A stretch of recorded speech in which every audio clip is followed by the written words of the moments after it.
Pavlov's aim was to discover what caused saliva to flow. He rerouted the salivary ducts to the outside of his dog's cheek so that he could collect and measure the spittle. Perhaps he thought the production of saliva might be the result of a fixed nervous reflex, like a knee jerk. 5 минут 42,5 секунды.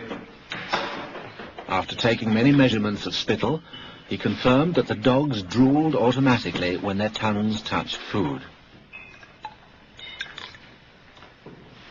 He called the response the salivation reflex. 4,5. Хорошая собачка. Я предлагаю поменять собаку. But his work started to run into trouble. As his dogs became familiar with the experimental routine, they started to fill their cheek tubes before Pavlov had a chance to stimulate their tongues. The dogs were learning to anticipate food. Pavlov tried a new technique. He erected screens so that the dogs couldn't see what was going on.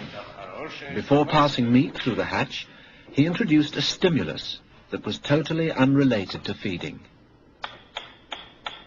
A ticking metronome.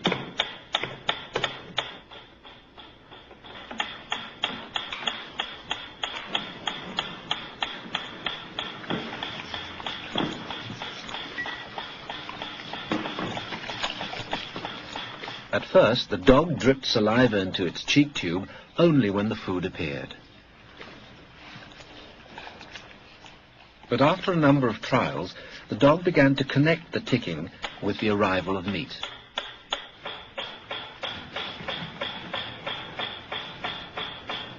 Soon the sound alone made the dog drool.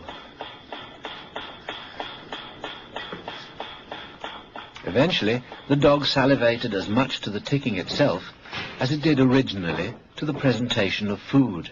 Полная. Идите сюда. Что я говорил?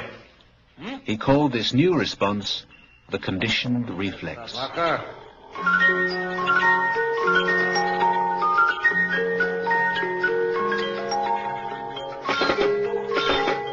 Whatever the stimulus, his dogs could soon be conditioned to produce saliva.